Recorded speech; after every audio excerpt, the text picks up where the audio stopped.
नमस्कार दोस्तों, S R group passion education में आप सभी का स्वागत है। देखिए साथियों, अपनी यूनिट 5 जारी है। कल इसकी शुरुआत हुई थी और आपने वो वीडियो नहीं देखा है तो देखिएगा। उसमें शिक्षण की जो प्रक्रिया हैं, द्विमुखी, त्रिमुखी और विशेषताएं शिक्षा की, इसके बारे में अच्छे से आपको बताया था। आज साथियों है वह पॉइंट है राष्ट्रीय पाठ्यचर्या रूपरेखा 2005 एवं शिक्षण अधिगम की प्रक्रियाएं, NCF 2005, नेशनल करिकुलम फ्रेमवर्क, ये इसकी फुल फॉर्म है और हिंदी में कहेंगे राष्ट्रीय पाठ्यचर्या रूपरेखा।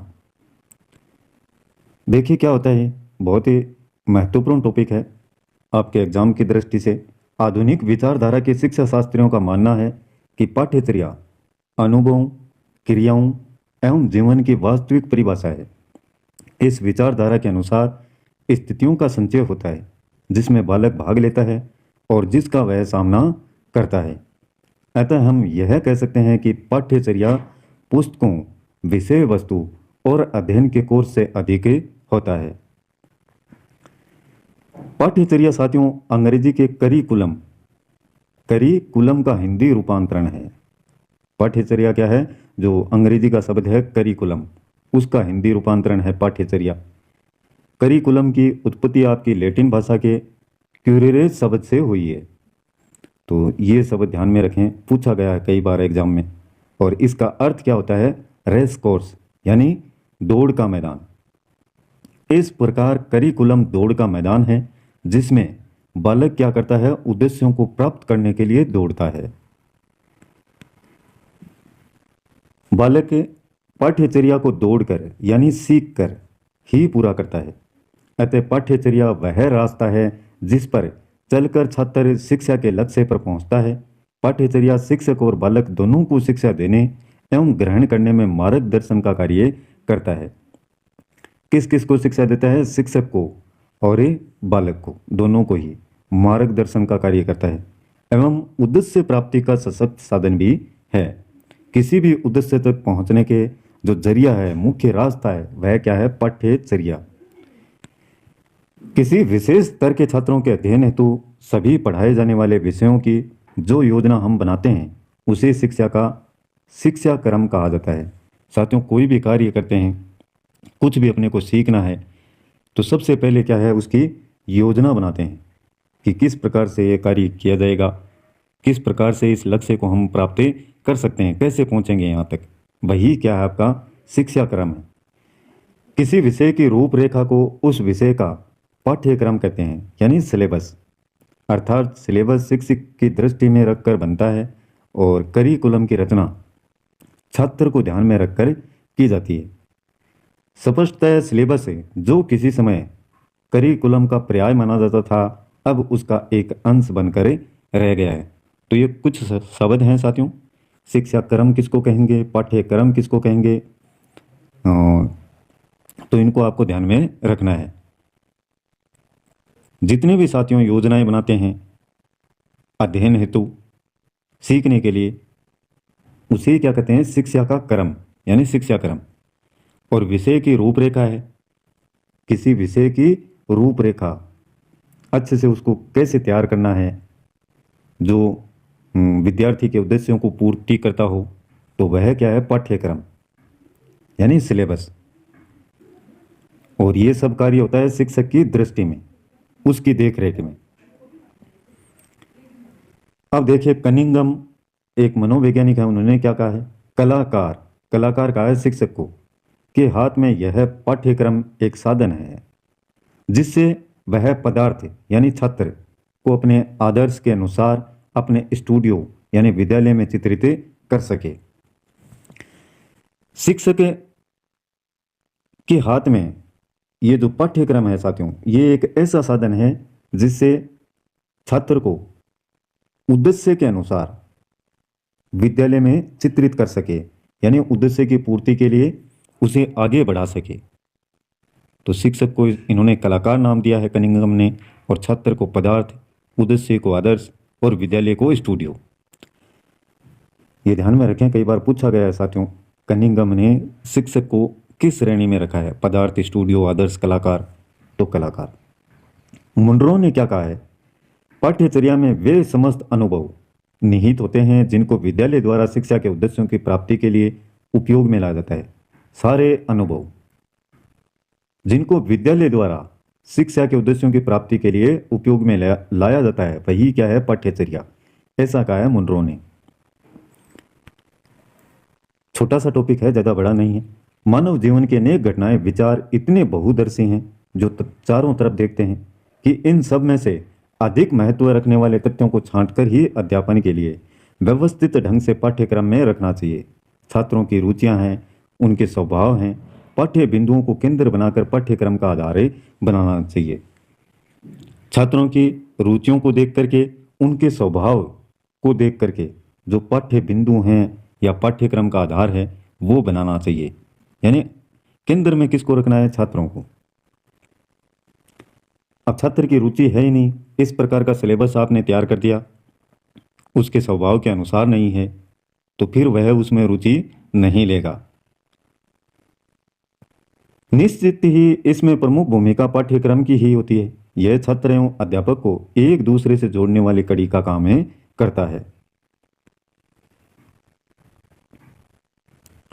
माध्यमिक शिक्षा आयोग 1952-53 के पाठ्यक्रम को निम्न तरह से परिभाषित किया। माध्यमिक शिक्षा आयोग ने किस प्रकार से पाठ्यक्रम को परिभाषित किया? देखे, पाठ्यक्रम का अभिप्राय उन सैद्धांतिक विषयों से नहीं है जो विद्यालय में परंपरागत तरीके से पढ़ाए जाते हैं, बल्कि इनमें अनुभवों का एक समूह निहित है जिसको बालक कक्षा, पुस्तकालय, प्रयोगशाला, प्रार्थना सभा, कार्यशाला, खेल मैदान एवं छात्र अध्यापक के अनौपचारिक मेल मिलाप से प्राप्त करता है। यानी सारे तरीके से, सिर्फ ये पुराने तरीके से जो पढ़ाए जाते थे वही नहीं, बल्कि कक्षा, पुस्तकालय, प्रयोगशाला, खेल का मैदान, हर प्रकार से अनुभवों को एक तरीके से प्राप्त करता है छात्र। वही क्या है? आपका पाठ्यक्रम। ये माध्यमिक शिक्षा आयोग ने माना है ऐसा। राष्ट्रीय पाठ्यचर्या 2005 की आवश्यकता क्या है? नैतिक एवं मानवीय मूल्यों में वृद्धि करना, अच्छी अच्छी बातों को बताना विद्यार्थियों को, मानव के समाज में रहने, उसके बोलने चालने, रहने के ढंग आदि विचारधाराओं में वृद्धि करना। कक्षा कक्ष शिक्षण को प्रभावशाली बनाने हेतु नवीन पाठ्यक्रम की आवश्यकता पर बल दिया जाता है। कक्षा में जो छात्रों को शिक्षण करवाया जाता है उसको प्रभावशाली बनाने हेतु नवीन यानी नए पाठ्यक्रम, नए सिलेबस की आवश्यकता पर बल दिया जाता है। ये राष्ट्रीय पाठ्यचर्या 2005 की आवश्यकता है। विद्यार्थियों की जरूरतों एवं रुचि को ध्यान में रखते हुए पाठ्यक्रम के निर्माण की आवश्यकता रहती है। अध्यापकों की संतुष्टि के लिए पाठ्यक्रम निर्माण में उनकी सहायता करना। जैसे कक्षा 6 में साथियों बाबर के बारे में पढ़ाया जा रहा है और साथ में साथियों बाबर का ही टॉपिक उसमें रखा जाएगा, आगे की जो जानकारियां हैं। तो इस प्रकार से क्रम से साथियों सिलेबस को डिसाइड किया जाता है। ये राष्ट्रीय पाठ्यचर्या है। ये नहीं कि यहाँ पर बाबर के बारे में पढ़ाया जा रहा है और अगली क्लास में इससे कोई टॉपिक जुड़ा हुआ ही ना हो, ऐसा नहीं होता है। एक क्रम के हिसाब से शैक्षिक लक्ष्यों की प्राप्ति हेतु हर एक विद्यार्थी के शिक्षा से जुड़े हुए लक्ष्य होते हैं, तो उनको प्राप्त कर सके वह विद्यार्थी, इस तरह से सिलेबस को बनाया जाता है। शिक्षण विधियों में सुधार एवं विकास हेतु राष्ट्रीय पाठ्यक्रम की आवश्यकता का होना। भाषा समस्या के निदान हेतु नवीन राष्ट्रीय पाठ्यक्रम संरचना की आवश्यकता। पाठ्यक्रम में नवीन तथ्यों, शोध कार्यों के निष्कर्षों को शामिल करने हेतु नवीन तथ्यों को शामिल किया जाए, नए तथ्य उसमें लगातार जोड़े जाएं। रिसर्च से अनेक तरीके से रिसर्च करते हुए इस प्रकार के निष्कर्ष हैं वो शामिल किए जाएं। अभिभावकों को संतुष्टि प्रदान करने हेतु अब एक ही एक चीज बार बार रिपीट की जाए तो वो भी उचित नहीं है साथियों।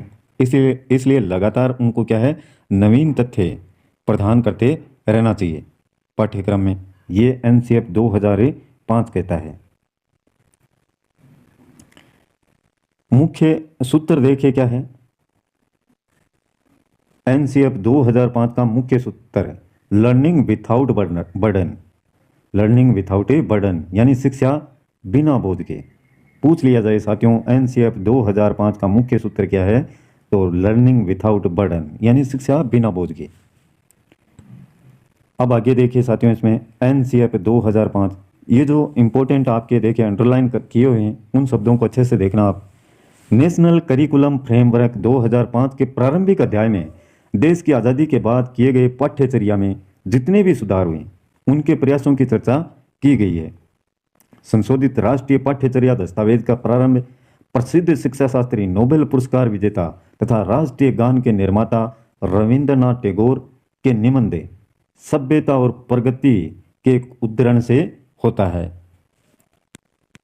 2005 में साथियों यशपाल समिति का निर्धारण किया गया एवं शिक्षा बिना बोझ शीर्षक के द्वारा एक रिपोर्ट प्रकाशित की, जिसके आधार पर पाठ्यचर्या का निर्माण किया गया। एनसीएफ 2005 की संचालन समिति के लिए प्रोफेसर यशपाल की अध्यक्षता में एक समिति का गठन किया गया।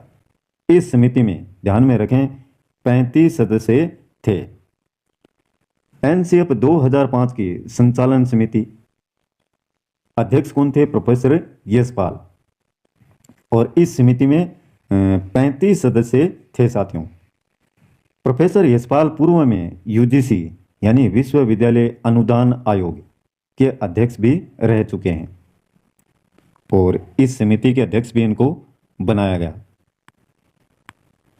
एनसीएफ 2005 अर्थात राष्ट्रीय पाठ्यचर्या की रूपरेखा हेतु प्रोफेसर यशपाल के नेतृत्व वाली एक राष्ट्रीय संचालन समिति ने 21 राष्ट्रीय फोकस समूहों का गठन किया गया। इसमें साथियों उच्च शिक्षा संस्थानों के प्रतिनिधि, राष्ट्रीय शैक्षिक अनुसंधान एवं प्रशिक्षण परिषद के अकादमिक सदस्य, गैर सरकारी संगठनों के प्रतिनिधि, विद्यालयों के अध्यापक आदि को सदस्य के रूप में बुलाया गया अथवा शामिल किया गया। राष्ट्रीय पाठ्यचर्या को शिक्षा की राष्ट्रीय व्यवस्था विकसित करने का एक साधन होना चाहिए, जो भारतीय संविधान में राष्ट्र के दर्शन को अपनी आधार भूमि मानते हैं।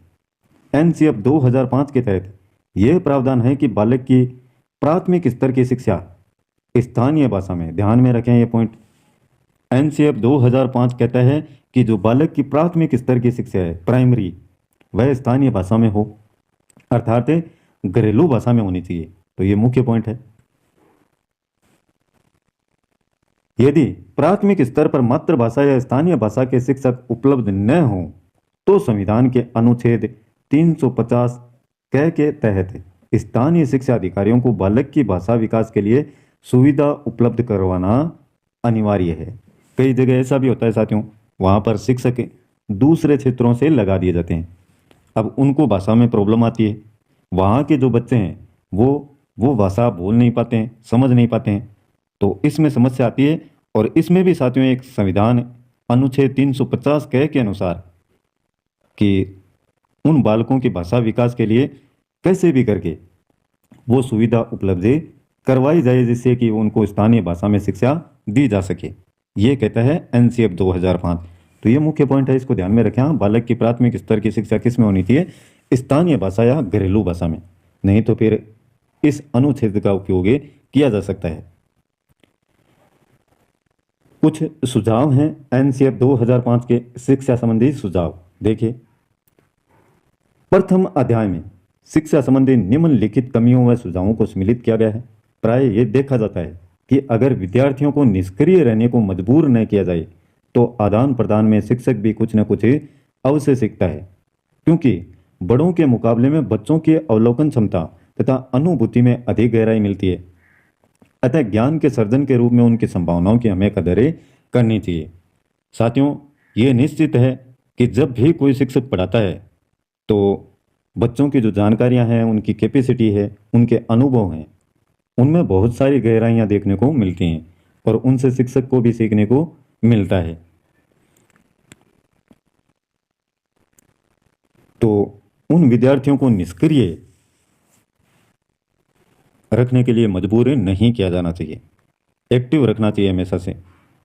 उनकी जो जिज्ञासा है, जानने की कैपेसिटी है, उसको दबाया नहीं जाना चाहिए। शिक्षा किसी भी प्रकार की कोई भौतिक वस्तु नहीं है जिसको अध्यापक या डाक के जरिए कहीं पहुंचा दिया जाए। नहीं तो फिर ऑर्डर करते दिखते साथियों आप भी कि आज तो मैं ये इससे मंगा लूँगा, इतनी शिक्षा मैंने ग्रहण कर ली। नहीं है साथियों। प्राय हमें ये सुनने को मिलता है कि उर्वरक तथा ऊर्जादायी शिक्षा की जड़ें सदैव ही बालकों की भौतिक एवं सांस्कृतिक जमीन में गहरे पैठे में होती है तथा उन्हें सहपाठियों व समुदायों के साथ पारस्परिक क्रियाओं से पोषण मिलता है। ज्ञान के सर्जन में सदैव ही पारस्परिकता अंतर्निहित होती है, इनमें कोई शंका नहीं है। हर विद्यार्थी के जो शिक्षा है वो उसकी सांस्कृतिक जमीन से जुड़ी हुई होती है, उसकी संस्कृति से, उसके धर्म से, उसके जात पात से, उसके समाज से। तो वहाँ से जो भी पारस्परिक क्रियाएं होती हैं, सहपाठियों हों या समुदाय के बीच में हों, तो उसी में क्या है, अंतर्निहित, उसी में मौजूदी होती है और वह उसके ज्ञान को बढ़ाने में, नए तरीके सुझाने में सहयोग करती है। ऐसा कहा है एनसीएफ 2005 ने। त्रिभाषाई फॉर्मूले की 3 भाषाएं हैं साथियों। त्रिभाषाई फॉर्मूला याद रखें, प्रथम भाषा हमेशा राज्य या राष्ट्रीय भाषा हिंदी, और द्वितीय भाषा है अंतर्राष्ट्रीय भाषा जो आपकी अंग्रेजी है। तृतीय भाषा में संस्कृत, पंजाबी, गुजराती, मारवाड़ी आदि आती हैं क्षेत्र विशेष की। तो ये त्रिभाषी जो फॉर्मूला है याद रखें, प्रथम भाषा में राज्य राष्ट्रीय भाषा, द्वितीय में अंतर्राष्ट्रीय और तृतीय में आपकी स्थानीय भाषा। अब देखिए साथियों, अन्य विषयों के एनसीएफ 2005 के उद्देश्य। सामाजिक विज्ञान। सामाजिक विज्ञान के शिक्षण के द्वारा विद्यार्थियों में आलोचनात्मक है वह मानसिक जागरूकता विकसित करनी चाहिए। सामाजिक शिक्षण के द्वारा बालकों में लोकतांत्रिक मूल्यों का विकास करना चाहिए। ये एनसीएफ 2005 के उद्देश्य हैं। अच्छे से समाज के बारे में वह जान सके, तर्क वितर्क कर सके, सोचने समझने की शक्ति उसमें विकसित हो सके, इसलिए सामाजिक विज्ञान का अध्ययन करवाया जाना चाहिए। ये इसका मुख्य उद्देश्य है। सामाजिक विज्ञान के बाद में साथियों विज्ञान विषय के द्वारा शिक्षण के द्वारा बालकों में तार्किक एवं संज्ञानात्मक चिंतन का विकास करना चाहिए। विज्ञान शिक्षण के द्वारा बालकों में जिज्ञासु प्रवृत्ति, सर्जनशीलता की प्रवृत्ति, जिज्ञासु यानी प्रत्येक चीज में वह जानने की इच्छा रखे, ये किस प्रकार से हुआ, ये क्यों हुआ, इस प्रकार के प्रश्न वह करे। सर्जनशीलता यानी नए नए आविष्कारों में उसकी रुचि बढ़े, तो इस प्रकार का विकास करना चाहिए। तार्किक हर चीज को वह तर्कों के द्वारा सीखे, उसमें चर्चा करे। संज्ञानात्मक है, अपने ज्ञान को बढ़ा करके चिंतन करे। गणित विषय में साथियों शिक्षक द्वारा बालकों में गणना करने की क्षमता का विकास करना चाहिए। जोड़ बाकी गुणा भाग ये तो साथियों आपको आने ही चाहिए, ऐसा कहता है एनसीएफ 2005। गणित विषय के शिक्षण द्वारा बालकों में गणित के प्रति रुचि एवं रुझान विकसित करना चाहिए। गणित की उपयोगिता उनको बतानी चाहिए कि ये किस किस काम में आ सकती है। गणित नहीं आए साथियों तो फिर बाजार से सामान लाने हैं, क्या मोल भाव में आपको अनेक प्रकार की समस्याएं देखने को मिलती हैं। तो इससे आप क्या सीखते हैं, गणना करना। अब देखिए राष्ट्रीय पाठ्यचर्या 2005 में शिक्षा संबंधी उद्देश्य क्या है कि एक तो बालकों में विचार है तथा कर्म की स्वतंत्रता देने का उद्देश्य है। ये एनसीएफ 2005 कहता है। विचारों को प्रमुखता देनी चाहिए विद्यार्थियों की। कर्म यानी जो भी कार्य करता है उसको स्वतंत्रता देने का उद्देश्य है।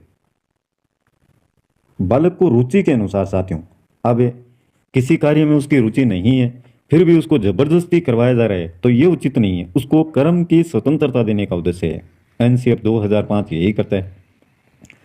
दूसरों की भलाई के प्रति तत्परता, लोकतांत्रिक प्रक्रिया में भागीदारी की प्रवृत्ति, नवीन परिस्थितियों से सामना करने की क्षमता विकसित करना और बालकों को सामाजिक बदलाव के लिए तत्पर रखना, ये इसके शिक्षा संबंधी कुछ उद्देश्य हैं। तो साधारण से हैं, आराम से आपके समझ में आ जाएंगे। राष्ट्रीय पाठ्यचर्या 2005 के 5 सिद्धांत हैं। एक है कि बालकों की परीक्षा प्रणालियों को लचीलेपन से युक्त करना तथा कक्षागत गतिविधियों से जोड़ना। कक्षा में अनेक प्रकार की गतिविधियां देखने को मिलती हैं, उनसे जो परीक्षा प्रणालियां हैं उनको जोड़ना। और लचीलापन, ये नहीं कि साथियों पाठ्यक्रम आपके स्तर का नहीं हो। जो छोटे बच्चे हैं उनके हाई लेवल का पाठ्यक्रम तैयार कर दिया जाए, समझ से ही बाहर रहे, तो इस प्रकार का नहीं होना चाहिए, यानी उसमें लचीलापन होना चाहिए। बालकों के संपूर्ण ज्ञान को विद्यालय पाठशाला के बाहरी जीवन से जोड़ना। शिक्षण प्रक्रिया रटंत पद्धति से मुक्त होनी चाहिए। ये इतना सा टॉपिक है, इसको रट लो, ऐसा नहीं होना चाहिए साथियों। इसको प्रत्येक शब्द को समझें। शिक्षण प्रक्रिया क्या है, रटंत पद्धति क्या है, तो ऐसे शब्दों को अगर समझाया जाएगा अच्छे से, प्रत्येक चीज़ से मॉडल के द्वारा है या अच्छे से कैलकुलेट करके उसको समझाना, हिंदी में हिंदी के जो शब्द हैं उनके अर्थ बता करके, तो उससे क्या है, रटने की पद्धति है वो समाप्त होगी। चहुमुखी विकास पर आधारित पाठ्यचर्या हो। सिलेबस इस प्रकार का हो साथियों जिससे बालक का चहुमुखी हर तरफ से विकास है देखने को मिले, चाहे विज्ञान से जुड़ा हो, समाज से जुड़ा हो, या गणित से जुड़ा हो, या भाषा से जुड़ा हो। चहुमुखी विकास। बालक में एक ऐसी अधिभावी पहचान का विकास हो जिसमें प्रजातांत्रिक राज्य व्यवस्था के अंतर्गत राष्ट्रीय समस्याएं शामिल हों। तो उसके बालक की पहचान इस प्रकार से बने, आगे जाकर के जो पाठ्यचर्या है, पाठ्यक्रम है, उसको पढ़ता है, उसके बारे में जानकारी लेता है, तो प्रजातंत्र की राज व्यवस्था है उसके बारे में उसको जानकारी हो, राष्ट्र की अनेक प्रकार की समस्याएं हैं उनको भी वह अच्छे से जाने समझे। तो ये साथियों आपका राष्ट्रीय पाठ्यचर्या 2005 है। कल इसका आगे का जो भी पार्ट है साथियों, ये इतना ही टॉपिक है आपका एनसीएफ 2005। जितनी भी इम्पोर्टेंट बातें हैं इसमें सभी शामिल की गई हैं। इसके पर्सन भी जब यूनिट समाप्त हो जाएगी साथियों, तो पूरी यूनिट का एक बड़ा टेस्ट होगा। इस रविवार को आपका सेकंड यूनिट का टेस्ट है, तो वो भी दीजिएगा। 100 क्वेश्चन उसमें आएंगे। आज का वीडियो पसंद आए तो लाइक कीजिएगा और लगातार साथियों आप बने रहें। अब समय बहुत ही कम है आपके पास में, अच्छे से तैयारी करें। एक वीडियो ही प्रेषित किया जाएगा साइकोलॉजी का रोज, तो अच्छे से इसको देखें। आज के लिए बस इतना ही साथियों, कल फिर मिलते हैं एक नए वीडियो, नए टॉपिक और नई जानकारी के साथ में। तब तक के लिए